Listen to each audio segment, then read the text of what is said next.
Shalom Aleichem, nous allons avoir le plaisir aujourd'hui ensemble de pouvoir étudier la page Pédalet du traité Nedarim Bezrat Hashem Yitbarach. Je vous souhaite beaucoup de Hatzlacha. En tout cas, nous avons vu à la page Pegimel, au verso de la page, une nouvelle Mishnah, et il est bon que l'on se rappelle des points très importants. En effet, depuis le début du 11e Perek, on avait vu une marloquette Chachamim et Rabbi Yossi.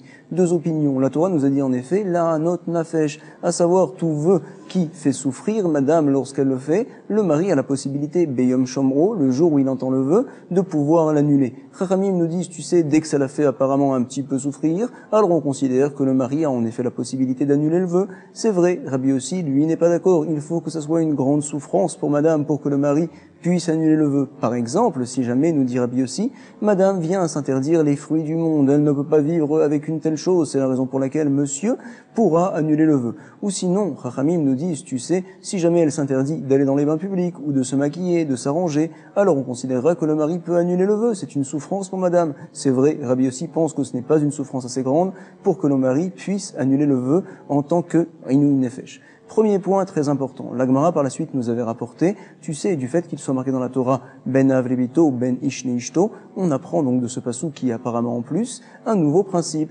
c'est-à-dire que tout vœu, bien qu'il ne fait pas souffrir madame, mais si jamais il vient toucher la relation privée que peut avoir monsieur avec madame, c'est une raison suffisante aussi pour que le mari puisse annuler le vœu. Attention, lorsque le mari vient annuler un vœu Mishum Inouï Nefesh, alors le vœu est annulé jusqu'à 120 ans, comme ça on avait vu dans la Gemara. Mais par contre, si jamais c'est un vœu qui ne la fait pas souffrir madame, mais ça touche leur relation privée, le mari peut annuler le vœu, c'est vrai, mais uniquement lorsque il a une relation avec elle, par exemple lorsqu'il est marié avec elle, ou bien par la suite lorsqu'il vient la divorcer et qu'il peut la reprendre en tant que femme, puisque finalement la relation n'est pas entièrement coupée entre lui et elle, on considère que l'annulation du vœu reste. Si par contre, par la suite, après avoir été divorcée, madame vient se marier avec quelqu'un d'autre, alors c'est terminé, malheureusement, elle ne pourra plus revenir chez son premier chidour, chez son premier mari. C'est la raison pour laquelle également le vœu revient de lui-même. Voici donc la différence entre Nidre Inouï Nefesh et Devarim chez Beno Lebena. Ce point-là, il est très important, on l'utilisera au verso de la page Pédalet. En tout cas, nous sommes pour l'instant à la page Pegimel et nous allons revoir le début, en tout cas, de la Mishnah là-bas. Il est marqué au verso Konam chez Anin et Enelabriot. On le relie ensemble. Si jamais madame vient à dire, voici que je m'interdis de profiter des briotes. Les briotes, on va dire, c'est les créatures, c'est les gens. Alors, quel serait le din? Est-ce que l'on considère qu'elle s'est interdit également de profiter de son mari ou pas? On va le voir tout de suite. On nous dit en tout cas, tu sais, son mari ne peut pas annuler le vœu. Eno yachol les affaires. Nous avait expliqué Ravuna, comme quoi tout le Perek, le 11e Perek, ça va comme l'opinion de Rabbi Yossi, qui est en effet très mahmir, c'est-à-dire que des choses qui apparemment font souffrir madame, mais Béhémet, ce n'est pas suffisant pour que le vœu puisse être annulé par le mari. Il faut que ce soit en effet de grandes souffrances. Et ici, en tout cas, on va dire que Eno yachol les affaires, selon Rabbi Yossi, tu sais, c'est vrai que tu ne peux pas profiter des gens, mais ce n'est pas une souffrance assez grande pour que je puisse t'annuler ton vœu. Comme ça donc, pense le Tana de la Mishnah. Ah, qu'est-ce qu'elle peut faire, madame? Veyacholahi, leanot beleket shirecha upea. Elle peut, madame, aller prendre ce qu'on appelle le leket shirecha upea. Ce sont donc les gens, bien sûr, qui ont un champ, ont la mitzvah de laisser pour les pauvres. Tout d'abord le leket, ce qui tombe lorsqu'ils font la moisson, par exemple des épis de blé tombent, alors ils doivent les laisser pour les pauvres. C'est efker, c'est abandonné, c'est vrai. Deuxième chose, c'est la shirecha. S'ils oublient de ramasser donc des épis de blé dans certains endroits, on considère également que c'est pour les pauvres. Troisième chose, c'est la péa. Ils doivent laisser dans un coin de la terre un endroit et qu'ils ne le moissonnent pas là-bas. Ils laissent donc le blé, ça sera pour les pauvres, c'est efker, c'est abandonné. Ces choses-là, puisque c'est abandonné, alors ça n'appartient à personne, ça n'appartient pas en effet aux briotes, aux créatures. C'est la raison pour laquelle également madame a le droit de pouvoir aller les prendre. Parfait. Voici la Mishnah telle qu'on l'avait sous les yeux, mais la Gemara, elle ne comprend pas. Elle est bloquée. Alors nous allons ensemble relire les mots de la Gemara, elle nous dit tout de suite. Alama, Efchar de Mitzanamidile, puisque finalement tu me dis que madame ne souffre pas assez pour que le mari puisse annuler le vœu, comment elle fait finalement? Qu'est-ce qu'elle mange? De quoi elle se nourrit? Ça veut finalement dire comme quoi elle a le droit de prendre de la nourriture de son mari. C'est la raison pour laquelle également le mari ne peut pas annuler le vœu. Tu sais madame, tu ne souffres pas, ton mari te nourrit, il te donne tout ce qu'il faut. Ah, pourquoi le mari ne fait pas partie du vœu finalement? Parce qu'on considère que lorsque madame s'est interdit des créatures en règle générale, des briotes, alors le mari ne fait pas partie des créatures. Ce n'est pas une créature commune, on va dire. C'est son mari. C'est la raison pour laquelle elle peut profiter de lui. C'est ce que l'on dit tout de suite. Alma, Efchar de Mitzane Midine. Alma, je déduis donc que c'est possible pour elle de se nourrir dire de son mari. Et donc, nous allons apprendre finalement, Miklal Debalav, Lav, Bichlal Briot, ou que le mari ne fait pas partie des gens communs selon les dibours, selon la parole de madame et selon ce qu'elle pense. Nous avons un problème, nous dit la Gemara. Emma Sefa, regarde la Sefa, la fin de la Mishnah, on voit pas comme ça. Qu'est-ce qu'elle peut faire là-bas, madame? On nous dit, tu sais, bon conseil, Yechola Lienot, Beleket Shircheopea, elle a le droit de pouvoir manger uniquement les choses qui sont abandonnées, les Ket Shircheopea. On apprend d'ici que par contre, manger de son mari, elle ne peut le faire. Aval Midebal, Loachla, Alama, Baal, Bichlal Briotou. Et donc, je déduis que le mari, finalement, fait partie des briotes. Madame, c'est interdit de profiter des briotes. On doit savoir également que de son mari, elle ne peut pas en profiter. Son mari fait partie des gens communs, selon sa manière de parler. Comme ça, la Gemara nous rapporte le problème et nous allons voir à ce problème-là 3 réponses, celle de Oula, celle de Rava et celle de Rav Nachman. Tout d'abord, Oula. Il vient nous dire, Amaroula, Léolam, Lav, Michlal, Briote, ou tu sais, Bémet, le mari ne fait pas partie des briotes. Madame a le droit de pouvoir manger de lui tout ce qu'elle veut sans aucun problème. Ah, pourquoi on nous a dit par la suite qu'elle peut aussi, madame, aller prendre les ketchirechaopéa, des choses qui sont FKR, elle n'a pas besoin de ça. On nous dit, tu sais, Veodan Yecholé à faire. Tu sais, il y a une autre raison pour laquelle, finalement, le mari ne peut pas annuler le vœu, parce que, outre le fait qu'elle peut manger la nourriture de son mari, elle peut également prendre tout ce qui est FKR, tout ce qui est abandonné. Mipne, chez Yechola, Lienot, Beleket, Shirechaopéa. Première chita, c'est celle de Oula, qui considère que le mari, selon le lachon de sa femme, selon le lachon de madame, ne fait pas partie des briotes, ne fait pas partie des gens communs. Parfait. Rava, on va le voir tout de suite, n'est pas d'accord. Rava Amar, Léolam, Baal, Michlal, Briotou. Je vais te dire que le mari fait oui partie des briotes. Madame ne peut en aucun cas profiter de son mari. Et donc la Mishnah, elle nous précise, tu sais pourquoi le vœu ne peut être annulé? C'est vrai qu'elle ne peut rien manger de son mari. Eh ben madame, elle ira prendre le leket shircheopéa dans les champs. Elle sera comme un ani, comme une pauvre, et elle ira se nourrir de ça. Ça lui suffira. Ou matam keamar. Et quelle est la raison pour laquelle le vœu n'est pas annulé? Matam en yecholé à faire. Mipne chez Yechola Lienot, Beleket Shirechaopéa. Parce qu'elle peut prendre le leket Shirechaopéa, elle peut en profiter, et donc ça lui suffira pour vivre. Parfait. Nous allons voir que Rav Nachman est d'accord finalement avec Oula, comme quoi le mari ne fait pas partie des gens communs des briotes, et donc elle peut profiter de son mari.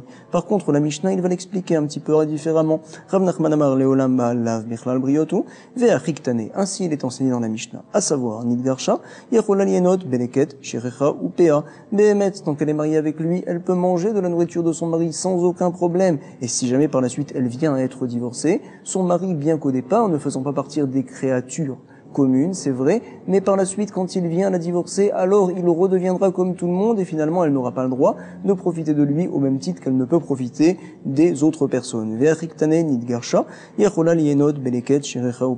Et donc, quand elle a été divorcée par la suite, elle peut uniquement prendre le leket shirechaopéa, ce qui est abandonné, mais de son ex-mari, elle ne peut rien prendre. On apprend un principe très important, en tout cas ici de Rav Nachman, c'est que bien qu'au moment où elle a fait le vœu, le mari n'était pas inclus dans le vœu, mais par la suite, du fait qu'il va la divorcer, on va considérer qu'il revient parmi les créatures communes, on va dire, parmi les briotes, et donc elle n'a pas le droit de pouvoir profiter de lui.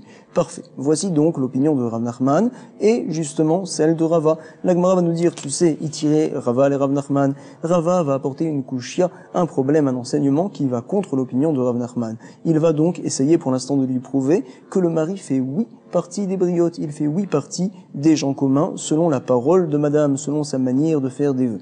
Itivé Rav Nachman, ou Baal la Bichlal Briot. Ou tu me dis, toi Rav Nachman, comme quoi le mari ne fait pas partie des gens communs, ce n'est pas possible. Ve'atnan, pourtant il y a une Mishnah qu'on verra Bezrat Hashem à la page 90, au verso de la page Tzadik là-bas, il est marqué Ve'atnan, une dame qui dit Netula Ani Meneudim. Voici que je suis retiré, Netula, de tous les juifs. Qu'est-ce qu'elle veut dire cette femme-là? Je m'interdis d'avoir des relations finalement avec tous les juifs. Madame est mariée, donc de toute manière, elle ne peut pas aller avec d'autres personnes. Alors qu'est-ce que l'on dit au mari?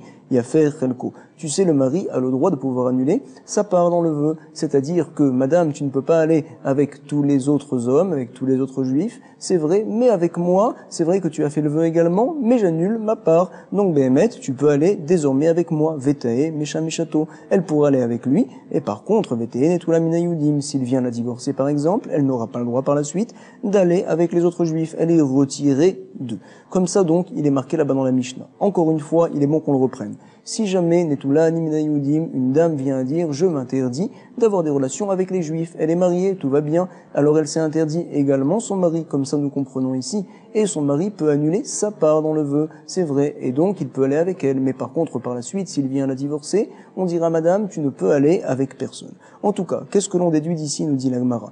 Comme quoi, on voit clairement, le mari fait partie des briotes, il fait partie des gens. Et quand madame a dit je m'interdis d'aller avec les juifs, alors on considère que son mari également fait partie des juifs communs, on va dire des créatures juives communes, et c'est la raison pour laquelle normalement il n'aurait pas pu, son mari aller avec elle, si ce n'est qu'il a annulé sa part dans le vœu. Donc, la Gemara va nous dire, Veille amarta baal lav bichlal briot hu. Si jamais tu me dis comme quoi le mari ne fait pas partie des briotes des gens communs en règle générale, nous dit la Gemara, nidreinu nefesh hen, alors toute la raison pour laquelle finalement le mari pourrait annuler ce vœu qu'elle a fait madame, puisque de toute manière ça ne le gêne pas dans sa relation qu'il a avec elle, ça serait uniquement parce qu'on considérerait que c'est une souffrance pour madame, nishum inui nefesh, et comme on l'a dit bien sûr que inui nefesh, lorsque ça fait souffrir madame, alors le mari peut annuler le vœu entièrement, complètement, et donc madame, même si par la suite elle viendrait à être divorcée, puisque monsieur, on le voit, a annulé sa part dans le vœu, il a la force de pouvoir tout annuler, en même temps il annule tout, et donc madame aurait le droit par la suite de pouvoir aller avec d'autres hommes, c'est ce qu'elle va nous dire la Gemara avant qu'on résume. Veille amartabalav lav bichlal briot ou, si jamais tu me dis que le Baal, le mari ne fait pas partie des gens communs finalement, nidreinu nefesh hen, quelle est la raison pour laquelle le mari peut annuler? C'est parce que inu nefesh, ça la fait souffrir madame, et donc veille à faire là léolam, il n'a qu'à lui annuler toute l'intégralité du vœu. Pourquoi on dit que par la suite madame n'a pas le droit d'aller avec des autres hommes quand elle vient à être divorcée? Forcément nous sommes obligés de dire, comprend la Gemara pour l'instant, comme quoi madame, lorsqu'elle s'est annulée, lorsqu'elle s'est interdit d'aller avec les autres hommes, elle s'est interdit également d'aller avec son mari, et son mari fait partie des autres hommes, il fait partie des gens communs. Comme ça justement comprend Rava, et il a d'ici une preuve comme quoi le mari fait partie des gens communs, et c'est également la raison pour laquelle monsieur peut annuler sa part dans le vœu, à savoir tout ce qui le dérange justement dans sa relation privée qu'il a avec elle. Comment ma femme ne va pas aller avec moi, c'est pas possible une telle chose. C'est la raison pour laquelle il peut en tant que Nedarim chez Beno Lebena annuler sa part dans le vœu, il a le droit d'aller avec elle, mais par contre on ne considérerait pas que c'est un Inui Nefesh, que c'est une souffrance pour madame, et donc il n'annule que sa part. Par la suite, lorsqu'il viendra par exemple à la divorcer, alors madame n'aura pas le droit en effet d'aller avec les autres juifs. Nous avons une preuve, vient dire Rava Rav Nachman, que selon sa manière de parler madame, lorsqu'elle fait référence aux briotes, aux gens en général, ou bien aux juifs, aux gens en général, on considère que le mari fait partie de ces paroles-là, et donc le mari finalement, madame n'a pas le droit d'en profiter dans la Mishnah. Également aussi ici, madame n'a pas le droit d'aller avec lui, d'aller avec son mari, au même titre qu'elle n'a pas le droit d'aller avec les autres juifs, et c'est la raison pour laquelle le mari peut annuler justement sa part en tant que devarim chez Beno Lebena, parce que ça dérange la relation privée. On va relire donc à la 4e ligne. Veille amarta baal lav bichlal briothu. Si jamais tu me dis que le mari ne fait pas partie, selon le lachon de madame, des briotes des gens communs. Alors, nidreinu nefesh hen behemet, c'est uniquement une souffrance pour madame, c'est la raison pour laquelle le mari pourrait annuler, mais qu'il annule tout. Veille à faire la léolam, il a qu'à annuler le vœu complètement, et même par la suite, pourquoi on dit qu'elle n'a pas le droit d'aller avec les autres hommes finalement? On ne comprend pas. Donc finalement, la Gemara nous dit, nous avons une preuve pour Rava contre Rav Nachman. Rav Nachman va nous répondre non. En général, madame, quand elle fait référence aux gens, alors elle ne fait pas référence à son mari. C'est une créature qui n'est pas commune, c'est mon mari à moi. Et quand elle fait référence également aux juifs, c'est les autres juifs, mais c'est pas mon mari. Donc, Béhémet, madame peut, oui, aller avec son mari. Pourquoi ici on dit que le mari peut annuler sa part? Et pourquoi également on considère que ça vient les déranger dans leurs relations privées? Et Malecha, Shaineacha, tu n'as qu'à dire que ici, c'est différent, Shaineacha. Pourquoi? Des Mouchacha Milta Dea Letera Kaasra Nafsha. Tu sais, madame, quand elle a fait un vœu, c'est pour s'interdire quelque chose qui lui était permis auparavant. Et si jamais on dit qu'elle s'est interdit, en fait, d'aller avec tous les autres juifs, sauf son mari, alors de toute manière, elle ne pouvait pas aller avec eux. Pourquoi? Parce qu'elle est mariée avec son mari. Donc, elle a l'interdiction d'aller avec les autres hommes. Ne me dis pas qu'elle vient s'interdire quelque chose qui, de toute manière, lui est déjà interdit. Forcément, dans ces paroles, on est obligé de lire, de comprendre qu'elle a voulu s'interdire même quelque chose qui lui est permis jusqu'à présent, à savoir son mari également. C'est ce que la Gemara nous dit ici. Et Malecha, je vais te dire, Shaineacha, ici c'est différent, des Mouchacha Milta, donc ici c'est Mouchach, on est obligé de comprendre que des Aletera Kaasra Nafshe, qu'elle s'est interdit également son mari, parce que quand elle a parlé, quand elle a voulu s'interdire quelque chose, elle a voulu s'interdire quelque chose qui lui était permis jusqu'à présent. Des Aletera Kaasra Nafshe. Parfait.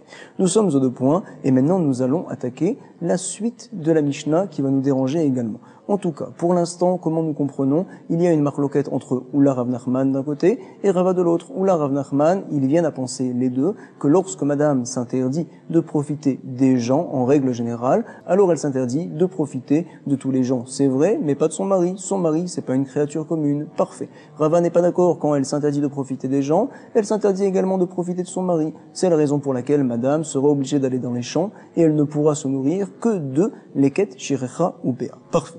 Nous sommes aux 2 points, 5 lignes avant la fin, et donc nous allons rapporter la suite de la Mishnah qui va nous poser problème. Yechola, lienot, beleket, shirecha ou péa. 2 points, voici la partie de la Mishnah. Pourquoi là-bas on ne parle pas veloktane ou bema serani? Pourquoi peut-elle prendre madame uniquement que le leket, shirecha ou péa et elle n'a pas le droit de prendre le maaser ani? On ne comprend pas. Veatania bebraita, nous avons une braïta en effet où il est dit l'inverse, ou bemaaser ani. Qu'est-ce que le maaser ani? Tout d'abord, une personne donc qui a par exemple du blé, alors il se doit bien sûr de prélever sur le blé qu'il a moissonné. Il doit prélever tout d'abord la trouma, ça va au Kohen, c'est interdit d'être mangé, c'est chayav mita, celui qui mange bien sûr la trouma.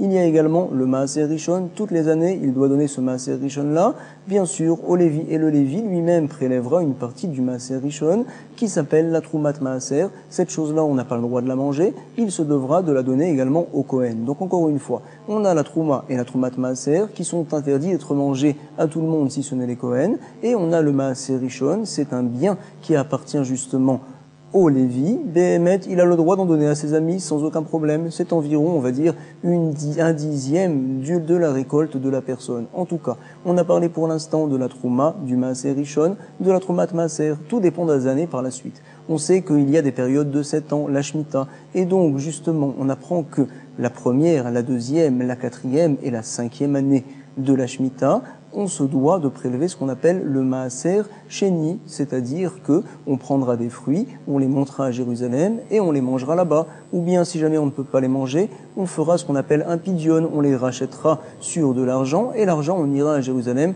pour le dépenser et pour aller manger, pour aller se nourrir. Voici donc la loi qui est donnée bien sûr par la Torah. C'est très important de savoir que c'était à l'époque, mais de nos jours, malheureusement, nous n'avons plus le Beth Amikdash, on n'a plus de mitzvah de monter à Jérusalem et d'aller là-bas dépenser l'argent, en tout cas du maaser sheni. Parfait. Ce qui nous intéresse maintenant, c'est le maaser ani.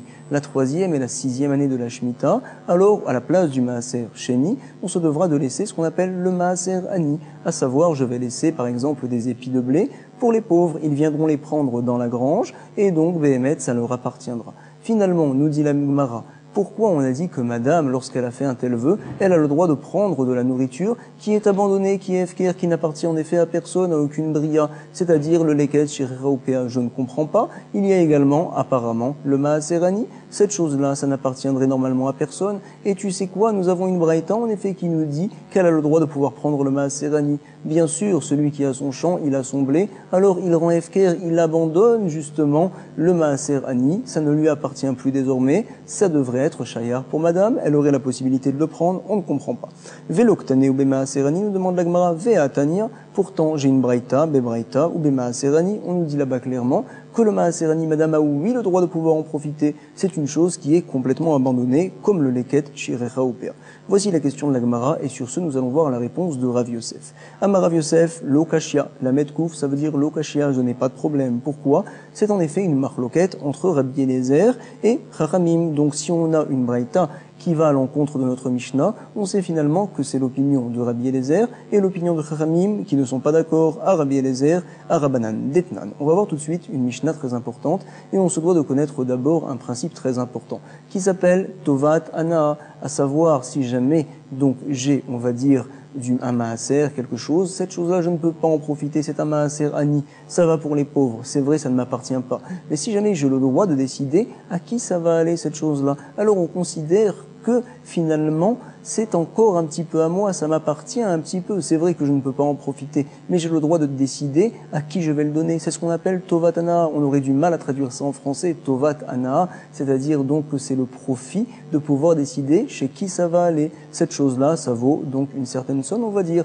C'est considéré comme de l'argent quelque part. Si par exemple, donc j'ai un maaser ani qui vaut 100 shekels et que j'ai la possibilité de pouvoir décider chez qui ça va aller, ce choix-là de décider chez quel pauvre ça va aller, je serais peut-être être même prêt de payer un dixième de la valeur du Maaser Ani pour pouvoir le garder, par exemple 10 shekels. En tout cas, on considère que Tovata Ana, c'est Behemet de l'argent, et c'est la raison pour laquelle va nous dire la Gemara, tu sais, selon celui qui pense que Tovatana, j'ai une Tovatana sur le Maaser Ani, j'ai le droit de décider chez qui ça va, alors finalement ça continue, le Maaser Ani, à être aux briottes, à être aux gens, et donc ça leur appartient. C'est la raison pour laquelle madame pourra prendre, c'est vrai, le leket, le shirecha et la PA, mais par contre le Maaser Ani, elle n'aura pas le droit de le prendre. En effet, quand elle va le prendre, c'est considéré qu'elle profite des briottes des créatures, parce que les créatures ont encore leurs mains quelque part sur le Maaser Ani. Ça leur appartient quelque peu au sujet du fait qu'ils décident chez qui ça va en règle générale. Amar Rav Yosef Lokashia, Arabi Eliezer, Arabanan. On va voir que ce que l'on a rapporté maintenant, Tovatana, au sujet du Maaser Ani, c'est une marloquette justement entre Rabbi Eliezer et Chachamim, en tout cas selon l'opinion de Rav Yosef. Detnan, Rabbi Eliezer Omer, nous sommes 2 lignes avant la fin, 4e mot de la ligne. Rabbi Eliezer Omer, En Adam Tzarich Likrot Shem Al Maaser Ani Shel Dmai. Qu'est-ce qu'un Dmai? La traduction de Dmai, c'est Damai. Cette chose-là, c'est quoi? À savoir donc, j'ai de la nourriture qui est sortie de la main d'un Maaretz, de quelqu'un qui n'étudie pas la Torah malheureusement, et je ne sais pas s'il a tout prélevé, je ne sais pas s'il a fait la Trouma, je ne sais pas s'il a fait le Maaser Rishon, Maaser Ani, Maaser Sheni, et Behemet, on nous dit, tu sais, on se doit, en tant que Safek, de prélever, de reprélever toutes ces choses-là. Bien sûr, tout reprélever, c'est pas très précis. Behemet, la Trouma, on ne doit pas la prélever. C'est sûr que le Hamaretz, il a prélevé la Trouma. C'est marqué en effet dans la Torah que quelqu'un qui ne prélève pas la Trouma, il mange donc du Tevel, c'est de la nourriture qui n'a pas été prélevée. Quand on n'a pas fait la Trouma, alors c'est Chayav, Mita, Bideshamaim. Il a très peur, le Hamaretz, c'est sûr qu'il a prélevé la Trouma. Par contre, donc, la Troumat Maaser et également le Maaser Rishon, je me dois de le reprélever en tant que Safek. C'est Vadaï, le din que l'on connaît. Troumat Maaser et Maaser Rishon. Ah, le Troumat Maaser également, celui qui le mange, c'est Chayav Mita, et quand il mange du Tevel, de la nourriture dont on n'a pas prélevé la Troumat Maaser, c'est Chayav Mita. C'est sûr que le Hamaretz l'a prélevé, c'est vrai que c'est Chayav Mita, mais c'est pas marqué noir sur blanc dans la Torah. On apprend ça par un Ekesh, par une comparaison finalement, et donc peut-être que le Hamaretz n'a pas fait vraiment attention à cela, et donc il n'a pas prélevé également la Troumat Maaser. Je me dois, moi, en tant que Safek, quand je prends du blé par exemple, du Hamaretz, de reprélever également Troumat Maaser, et on a dit Maaser Rishon. Le Maaser Rishon, bien sûr, que même si on mange du Tevel qui n'a pas été prélevé Maaser Rishon, c'est pas Chayav Mita, il n'a pas peur justement le Hamaretz, alors moi je crains qu'il n'ait pas bien prélevé le Maaser Rishon, je me dois de le refaire. Qu'est-ce que l'on fait une fois qu'on a la Troumat Maaser et qu'on a le Maaser Rishon? Alors puisque c'est un Safek finalement, à qui ça appartient le Maaser Rishon, on va dire,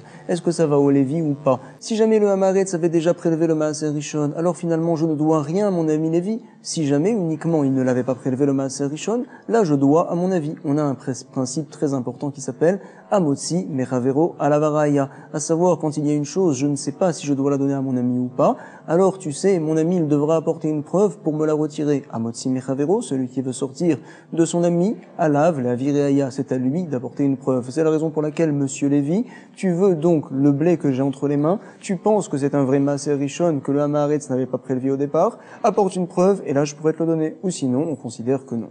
On a un Safek finalement, je ne suis pas obligé de lui donner. Parfait. Mais attention, il faut que je le prélève. Il faut que je prélève ça de mon Tevel, bien sûr. Bien que je ne suis pas obligé de lui donner une telle chose, mais sur mon Tevel, à savoir donc sur le blé que j'ai devant moi, je me dois de prélever le Maaser Rishon. Voici que le Maaser Rishon se trouvera à tel endroit, par exemple, de mon blé, et donc je vais dire, cet endroit-là c'est Maaser Rishon. C'est vrai, je ne suis pas obligé de le donner, je pourrais le manger par la suite, mais je me dois en tout cas de lui donner un nom et de le retirer quelque part du blé que j'ai devant moi. Parfait. Quel serait le din au sujet du Maaser Ani? Toi qui es pauvre, alors tu as un Safek finalement, est-ce que ce que je t'ai mis de côté, c'est le Maaser Ani ou pas? Je ne suis pas obligé de te le donner. Pourquoi? Toujours pareil, Amotzi Mechavero Alavaraya apporte une preuve finalement que le Hamaretz, la personne à qui appartenait ce blé-là auparavant, n'a pas prélevé le Maaser Ani. Auquel cas, alors c'est vrai, je serai obligé de te le donner. Mais tant que tu n'as pas de preuve, alors ça reste chez moi. C'est moi en effet qui ai la chazaka, qui tient cette chose-là. C'est la raison pour laquelle, nous allons voir tout de suite, le Ani, le pauvre ne recevra rien. Il ne recevra pas le Maaser Ani. En tout cas, est-ce que maintenant je me dois quand même de prélever dans mon Tevel, on va dire dans tout le blé que j'ai devant moi, de prélever une partie en tant que Maaser Ani, bien que je ne vais pas le donner par la suite aux pauvres. Ou bien peut-être que non finalement, je n'ai pas l'obligation de le prélever, même tout ce qu'on me demande en général de le prélever, c'est pour le donner aux pauvres, mais quand finalement le pauvre ne recevra rien, en effet on a un safek, alors tu sais, même le prélever, ça serait pas obligatoire, c'est ce que l'on va voir tout de suite. Il est marqué d'Etnan. Rabbi Eliezer Omer, En Adam Tsarich Likrot Shem Al Maaser Shen Ani.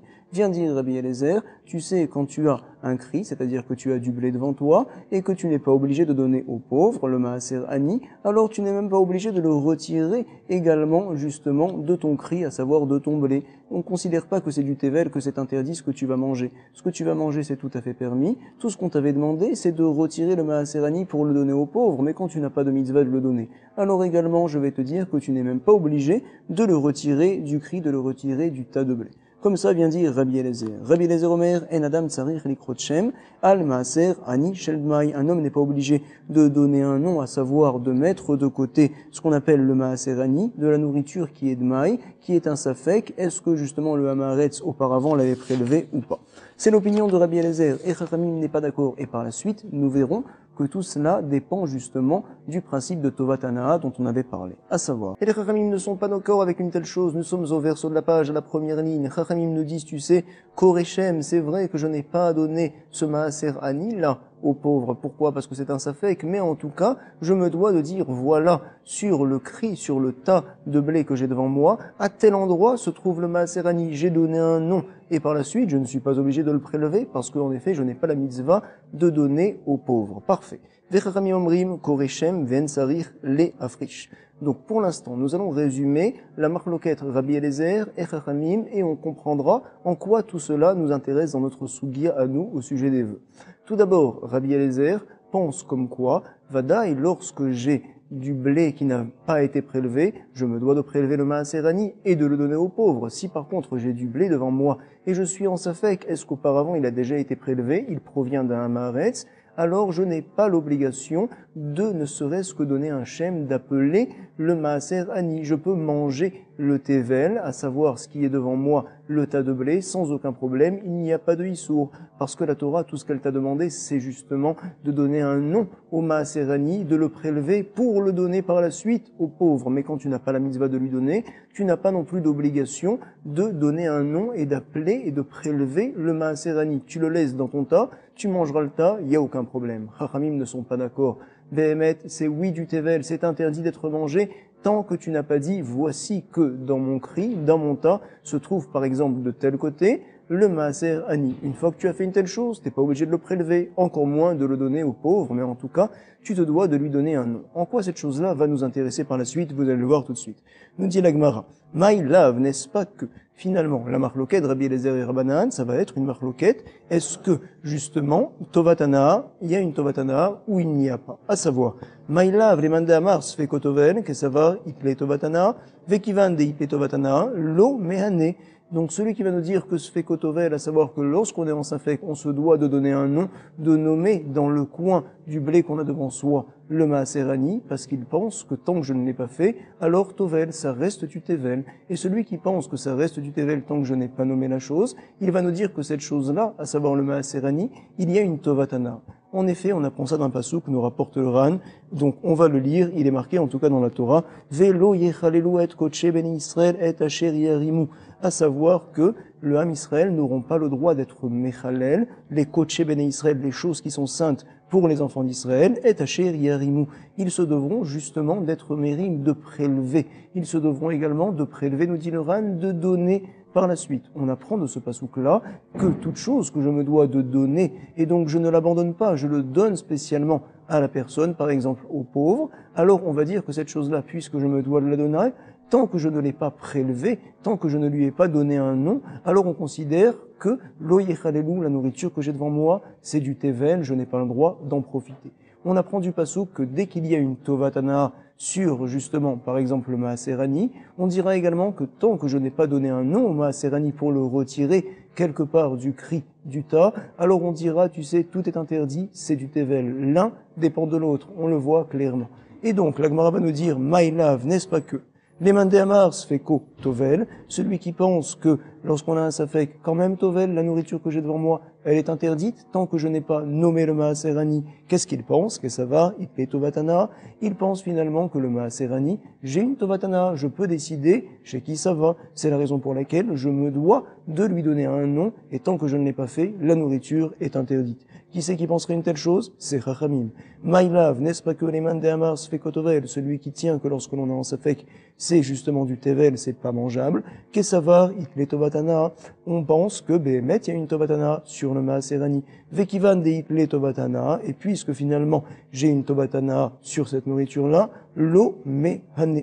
Alors ça ne marche pas au sujet du vœu. Par exemple, donc, madame n'aura pas le droit d'aller prendre le maaser ani et de le manger. Pourquoi? Parce que le maaser ani, ça continue quelque part d'appartenir aux briotes. Or, madame, tu t'es interdit de profiter de tous les gens, donc également tu n'as pas le droit de prendre le maaser ani. Comme ça, donc, nous allons penser, comme ça tiendra la Mishnah, que finalement, Tovatana, c'est la raison pour laquelle dans la Mishnah, on n'a parlé que de Leket, Shirecha Upea, et on n'a pas parlé de maaser ani. Parfait. Et la Gemara va nous dire, tu sais, où les man de Hamar, selon l'autre opinion, qui pense c'est Rabbi Eliezer et no Korechem, je n'ai même pas le besoin d'être Korechem, de donner un nom, justement, au Maaserani, j'ai un tas, eh ben c'est bon, je peux tout le manger, parce que la Torah m'a demandé de prélever le Maaserani pour le donner. Quand je n'ai pas la mitzvah de le donner, je n'ai même pas la mitzvah également de le prélever, je peux tout manger. Ou les man de Hamar et no Korechem, celui qui pense que je ne suis pas obligé de donner le nom au Maaserani, Kesavar, Sveko et Notovel, il pense également que lorsqu'on a un safek et que je n'ai pas à donner une telle chose aux pauvres, alors Enotovel, Behemet, c'est pas du tevel, ce que j'ai devant moi, j'ai le droit de pouvoir le manger sans aucun problème. Et qu'est-ce qu'il tient justement? Vekol chez Sveko et Notovel, puisque ce n'est pas du tevel, même si je le prélève pas, on tient qu'il n'y a pas de Tovatana. Likle Tovatana. Encore une fois, il est bon que l'on résume le passouk que nous a rapporté le Ran, et de là nous déduisons le kécher, le lien entre Tovatana et Sfekotovel. À savoir, il est marqué dans la Torah, Velo yechalelu et koche bene Israël et asher yarimu. Les chalel, ça veut dire donc manger quelque chose qui est interdit. C'est du tevel, de la nourriture qui n'a pas été prélevée. Et asher yarimu, ce qu'ils vont prélever, à savoir vous devez de le prélever, et qu'on prend le Ran de le donner. Et on apprend d'ici que toute chose que je me dois de donner, dont j'ai une tovatana, dont je peux décider chez qui ça va aller finalement, si je ne l'ai pas prélevé, alors la nourriture est interdite, c'est du tevel, et si je le mange, velo yechalelu, j'ai été mechalel, quelque part le nom d'Akadosh Baruch. En tout cas, nous avons ça très clair, et la Gemara nous dit que la Braïta et la Mishnah, qui sont en marloquette au sujet de, justement, Maaserani, ils sont précisément en marloquette de savoir est-ce que le Maaserani, ça appartient encore aux briotes, aux gens ou pas. Si je dis que les gens, ils ont encore une Tovatana, ils peuvent décider chez qui ça va, alors il y a une partie de cette nourriture-là qui leur appartient quelque part, ils peuvent décider chez qui ça va. Si jamais je dis que non, alors Bémet, madame, a le droit d'en profiter, sans aucun problème, parce que ça ne leur appartient plus, c'est FKR, ils ne décident même pas chez qui ça va. Comme ça, la Gemara nous a rapporté, et donc c'était un point très important, très difficile aussi également, nous allons par la suite continuer. La Gemara nous dit tout de suite. La Gemara nous dit tout de suite, nous sommes à la 4e ligne, on le relit, où les man d'Amar et no Korechem, celui qui pense qu'on n'est pas obligé de donner un shem au Maaserani, Kesavar Sveko et Notovel, il pense finalement que même si je mange la nourriture comme ça, sans prélever, sans donner de nom, c'est pas du tevel, je peux le manger, Vekol chez Sveko et Notovel, et puisque finalement ce n'est pas du tevel, comme on a appris du pasouk, Litle, Tovatana, il pense que je n'ai pas de Tovatana également sur le Maaserani, et donc c'est la raison pour laquelle, Vesharele, Leit Neune, c'est la raison pour laquelle Maldam a le droit de Elihat Nouye, c'est-à-dire donc de profiter finalement du Maaserani, ça n'appartient à personne. Madame, quand tu prends ça, tu ne profites finalement d'aucune bria de personne. Parfait. Vous allez voir que Abaye va nous dire non. La marloquette de Rabbi Eliezer et Chamim ne dépend pas du tout de ça. Amarle, Abaye, découlé alma, Sfekotovel, je vais te dire, tout le monde est d'accord que Sfekotovel, tant que je n'ai pas prélevé le Maaserani, c'est Bémet du Tevel. Et finalement, c'est une Tovatana, tout le monde a la Tovatana sur le Maaserani. Comme ça va nous dire Abaye. Amarle, Abaye, découlé alma, Sfekotovel. Ah, quelle est la marloquette de Rabbi Eliezer et Chamim? Ils sont en marloquette sur autre chose. Pourquoi Rabbi Eliezer nous dit en effet que je n'ai pas le besoin de donner le nom du Maaserani sur le tas que j'ai devant moi? Ah, mais pourtant c'est du Tevel, je peux pas le manger, une telle chose. Pour une autre raison, la Gemara nous dit Ve Rabbi Eliezer ve Rabbanan beha plié. À ce sujet-là, ils sont en marloquette. Rabbi Eliezer savar l'onir shedou ameharetz al maaserani. Il pense, Rabbi Eliezer, tu sais, on ne craint pas que le Hamaharetz n'est pas prélevé le maaser ani. Au même titre qu'il a prélevé la trouma parce qu'il a peur d'être hayav mita, sache également qu'il a prélevé le maaser ani. Pourquoi une telle chose, c'est pas hayav mita si on n'a pas fait le maaser ani? C'est vrai, mais en tout cas, tu sais, quand est-ce que l'on est rochette, que l'on craint que le hamaharetz finalement n'est pas prélevé, c'est quand il a une perte d'argent. Alors peut-être qu'il a pas fait le maaser rishon, peut-être qu'il a pas fait le troumat maaser, ça lui coûte de l'argent, c'est une perte. Mais ici, Béhémet, ne crains rien. C'est sûr que le hamaharetz, il a bien prélevé, parce que de toute manière, il n'a pas de perte d'argent. C'est ce que l'on va dire tout de suite. Amar le Abaye dekune almas vekotovel ve Rabbi Eliezer ve Rabbanan be hapligé. Sur ça, ils sont en marloquette. Rabbi Eliezer, il pense, savar, lo nirchedu hamaharetz, al maaser ani. Les hamaharetz, on n'a pas de rachage, c'est sûr qu'ils ont prélevé le maaser ani. C'est la raison pour laquelle Rabbi Eliezer, il dit, ne te soucie pas d'une telle chose, tu n'as même pas besoin d'appeler le maaser ani dans le coin du blé que tu as devant toi. Pourquoi? Kivan de ilou. Mafker nirse ve have ani ve shakal le. Tu sais, un maharetz qui ne veut pas dépenser de l'argent, il est un petit peu radin, on va dire, il a une solution pour ne rien perdre et prélever, oui, le maaser ani. Comment? Qu'est-ce qu'il va faire? Alors, il va dire au moment de prélever le maaser ani, voici que j'abandonne tous mes biens. Et donc, il devient pauvre en abandonnant tous ses biens. Il prélève le maaser ani, il reprend le maaser ani pour lui-même en tant que pauvre, et tout de suite, juste après, il récupère ses biens, il fait un kinyan, il les reprend les biens. Donc, puisqu'il a la possibilité de faire une telle chose, ne t'inquiète pas. Si jamais le hamaharetz, donc, ne voulait pas dépenser de l'argent, alors il n'aurait pas laissé de la nourriture sans prélever le maaser ani. Il aurait prélevé de cette manière-là, en abandonnant ses biens, en prélevant le maaser ani, en prenant tout de suite le maaser ani pour lui en tant que pauvre et en récupérant juste par la suite ses biens. C'est ce que l'on va dire tout de suite. Amar le Abaye découlé almas fait kotovel, ve Rabbi Eliezer ve Rabbanan be apligé. Rabbi Eliezer savar lo nirchedu hamaharetz al maaser ani. On ne craint pas que le hamaharetz n'ait pas prélevé le maaser ani. Pourquoi? Kivan de ilou mafkir nechase, parce que si jamais il le voulait, il aurait la possibilité d'être mafkir, d'abandonner ses biens, veani, et donc il aurait été considéré désormais comme un pauvre. Qu'est-ce qu'il aurait fait? Il aurait pris le maaser ani pour lui-même, veshakal le have. Lit lebseda, et donc finalement il n'a pas de perte du fait de ne prélever le maaser ani. C'est la raison pour laquelle je ne crains pas, t'en fais pas, c'est sûr qu'il a prélevé le maaser ani. Chachamim ne sont pas d'accord avec Rabbi Eliezer. Tu te dois, oui, de donner un nom au maaser ani, je ne suis pas sûr en effet que le hamaharetz l'ait prélevé. Verabanan savray, nirse, l'homme afkerinish. Sache qu'une personne n'abandonne pas tous ses biens pour devenir pauvre, ne serait-ce qu'un instant. Pourquoi? Il va abandonner ses biens et une autre personne risque de sauter dessus et de les prendre tant que les biens sont abandonnés, même si ça ne dure qu'un instant, que quelques secondes. Verabanan savray, nirse, l'homme afkerinish. C'est bien, l'homme afker, il n'abandonne pas, inish une personne. Pourquoi? Il a peur d'émirtat, dilma, zachebeu, inche, acharine, de peur qu'une autre personne va venir et va être zoché, va les récupérer, une autre personne va les prendre, et donc il ne fait en aucun cas une telle chose. C'est la raison pour laquelle il car, nirchedou, on craint donc que la personne, le hamaharetz, n'a pas prélevé le maaser ani. Et donc, viennent dire Chachamim, quand tu as un safek sur le maaser ani, tu as récupéré du blé de, justement, ton voisin qui est un hamaharetz, tu te dois, c'est vrai, de pas le donner aux pauvres, tu n'es pas obligé, mais en tout cas, tu te dois de donner le nom de maaser ani, de dire, voici qu'à tel endroit de mon cri, de mon blé que j'ai devant moi, se trouve là-bas le maaser ani, et justement, à ce moment-là, la nourriture ne sera plus tével, tu auras le droit de pouvoir en profiter, de pouvoir la manger. Voici la marloquette entre Rabbi Eliezer et Chachamim, selon l'opinion de Abaye, et donc finalement, nous expliquons, selon tout le monde, que oui, Béhémet, il y a un problème au sujet du maaser ani. On considère que le maaser ani, ça appartient finalement à la personne. Elle a oui la tovatana. Et donc nous comprenons très bien notre Mishnah qui ne parle pas de maaser ani. Madame, tu ne peux pas profiter du maaser ani.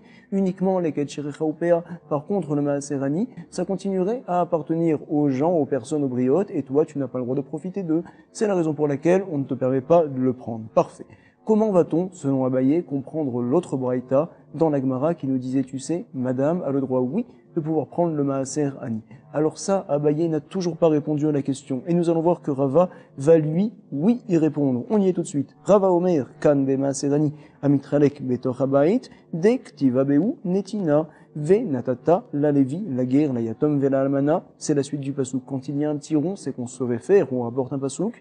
Donc ici c'est un pasouk dans Dvarim. À savoir, il y a une différence. Si jamais le maaser, donc la nourriture que tu as prélevé le maaser ani, alors que tu as rentré la nourriture chez toi, auquel cas on dira, tu sais, puisque c'est chez toi que la nourriture est rentrée et que là-bas tu as prélevé le maaser ani, également on considère que tu as le droit de pouvoir le donner à qui tu veux. Tu as oui une tovatana. Par contre, si jamais tu as prélevé le maaserani alors que le blé n'était pas encore rentré chez toi, il était dans les granges, alors on considère que tu n'as pas de tovatana. Et c'est la raison, va nous dire Rava, qu'il y a une différence entre la Mishnah et la Braïta. La Mishnah n'a pas parlé de maaserani. Pourquoi? Parce qu'il y a certains maaserani qui continuent à appartenir aux gens, à appartenir aux personnes. On parle de quel maaserani?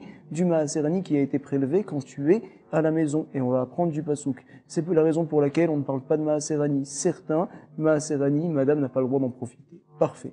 Par contre, dans la Braïta, lorsque l'on parle de maaserani, que l'on nous dit que madame a oui le droit de pouvoir prendre le maaserani et de le manger, même si elle s'est interdit de profiter des gens en général des briottes, on parle d'un maaserani qui a été justement prélevé avant que l'on rentre à la maison. Et donc ce maaserani-là, puisqu'il a été prélevé avant que le maaser soit rentré dans la maison, c'est la raison pour laquelle également ça n'appartient plus du tout à la personne, c'est efker, c'est abandonné. Madame, la brioute, tu as le droit de pouvoir le prendre. On va lire tout de suite Rava. Rava Omer, kan be maaser ani amitralek betoch habayit. Ici on parle d'un maaser ani qui est distribué à l'intérieur de la maison. Qu'est-ce que l'on parle là-bas? Dirtiva B. Netina, à leur sujet, au sujet de ce maaserani-là qui est distribué dans la maison, il est marqué dans la Torah que je vais donner ça, Venatata, la Lévi, la guerre, la Yatom, la Almana, également donc aux gens qui sont pauvres, puisque je choisis à qui je vais le donner, donc j'ai une Tobatana, ça continue quelque part, un petit peu en tout cas, à m'appartenir. Mishumachi, Asourle, Leit Hanouye. C'est la raison pour laquelle Mishumachi, elle n'a pas le droit, madame, de Leit Hanouye, de profiter du Maaser Ani, et donc la Mishnah n'en a pas parlé. Parfait. La Braïta qui nous a dit que oui, elle peut profiter du Maaser Ani, de quoi parle-t-on? Kan be Maaser Ani, Amitralek, Betor, Agranote. On parle du Maaser Ani qui est justement distribué dans les granotes, à savoir dans les granges, avant d'être rentré dans la maison. C'est tout à fait efker, ça n'appartient à personne, et madame peut en profiter. La Braïta dit en effet que madame peut profiter du Leket Shirechaupea et justement du Maaser Ani. D'où on le sait, il est marqué en effet du Pasuk, dictive B, Veinarta, Bisharecha. Tu déposeras donc Bisharecha devant tes portes. Comme ce n'est pas à la maison, tu n'as pas le droit de décider chez qui ça va. Juste, tu déposes là-bas le maaserani et eux viendront justement, les gens, le prendre. Donc, puisque c'est FKR, c'est abandonné, madame a le droit justement d'en profiter. Charier les ithanouye, comme ça nous rapporte la Gemara. On a également le droit de pouvoir ici s'arrêter parce que notre page était assez difficile, assez costaud. En tout cas, on se doit également de se rappeler ce que l'on a vu pour l'instant dans la Gemara. Tout d'abord, on a une marloquette entre Rava et Rav Nachman. Est-ce que lorsque madame s'interdit de profiter des gens, est-ce que je considère que le mari fait partie des gens communs ou bien peut-être que non finalement? De son mari, elle peut oui en profiter. Elle a voulu en effet s'interdire des gens en règle générale, des gens communs, mais son mari n'est pas commun. C'est une marloquette entre Rava justement et Rav Nachman. Premier point très important que l'on a vu. Autre point également, nous avions dit comme quoi dans la Mishnah, madame peut prendre le leket shirechaupea. Par contre, le maaserani, elle n'a pas le droit de pouvoir le prendre. On considère que ce n'est pas abandonné. Les gens ont donc finalement un petit peu leurs mains encore sur le maaserani, assez pour que madame, du fait qu'elle ne peut pas profiter des briottes des gens, elle n'aurait pas le droit également de prendre ce maaserani-là. Comme ça, nous comprenons de la Mishnah et nous voyons dans la Braïta que ce n'est pas le cas. On nous dit là-bas, madame, tu peux prendre le leket shirechaupea et également, tu peux prendre le maaserani. Comment répond-on à un tel problème? La Gemara a voulu nous dire, tu sais, c'est une marloquette, Rabbi Eliezer et Chachamim, à savoir que si je dis Tovatana, que finalement les gens, ils ont le droit de décider chez qui ça va le maaserani, alors madame n'aurait pas le droit finalement de pouvoir prendre le maaserani. Puisque je peux décider chez qui ça va, c'est comme si j'avais une petite part donc sur cette nourriture-là, et donc moi qui suis une bria, madame n'a pas le droit d'en profiter de moi. Nous voyons que c'est une marloquette Rabbi Eliezer Chachamim à ce sujet-là, comme ça la Gemara a voulu nous dire, et je vais justement dire que l'un dépend de l'autre, à savoir lorsque j'ai une tovatana sur la chose, si jamais la chose je ne la prélève pas, donc même si je n'ai pas l'obligation de la donner, par exemple c'est un safek, quand même on considérera que mon blé est du tevel, je n'ai pas le droit de pouvoir en profiter. C'est la raison pour laquelle on dira que je dois prélever. Voici justement ce que pense Rachamim, je dois prélever même dans le dmaï. Et par contre Rabbi Eliezer n'est pas d'accord, il penserait, comme ça nous avait dit la Gemara au départ, qu'il n'y a pas de tovatana justement sur le maaserani. Ça n'appartient en aucun cas à la personne, il est obligé d'abandonner la chose. Et donc, on dirait que madame aurait le droit de pouvoir en profiter d'une part. On dirait aussi également, comme quoi, finalement, Alors, comme ça, tiens, Rabbi Eliezer, on n'est pas obligé de donner un nom au Maaserani sur le blé qui se trouve devant nous. De toute manière, on a le droit de tout manger. Ce n'est pas du Tevel. Comme ça, la Gemara nous avait rapporté. Finalement, Maskanat Advarim, Rava nous avait dit, tout dépend est-ce que le Maaserani est dans la maison ou bien il est justement dans les granges. Quand il est dans les granges, ça ne m'appartient pas. Celui qui veut, il vient, il prend. C'est la raison pour laquelle madame peut prendre le Maaserani qui est dans les granges. Et donc la Braïta faisait référence à ce Maaserani-là et il disait que madame peut le prendre. Par contre, il y a un autre Maaserani qui est lui distribué dans la maison. J'ai le droit de le donner à qui je veux. C'est la raison pour laquelle la Mishnah, qui faisait référence notamment à ce Maaserani-là, a dit madame, attention, tu peux prendre le leket shirecha ou pea, mais par contre, le Maaserani, tu n'as pas le droit de le prendre. En tout cas, nous on a le droit de pouvoir faire une bonne révision. Toda Rabba, Chazak Baruch, Kol Tov. Merci beaucoup.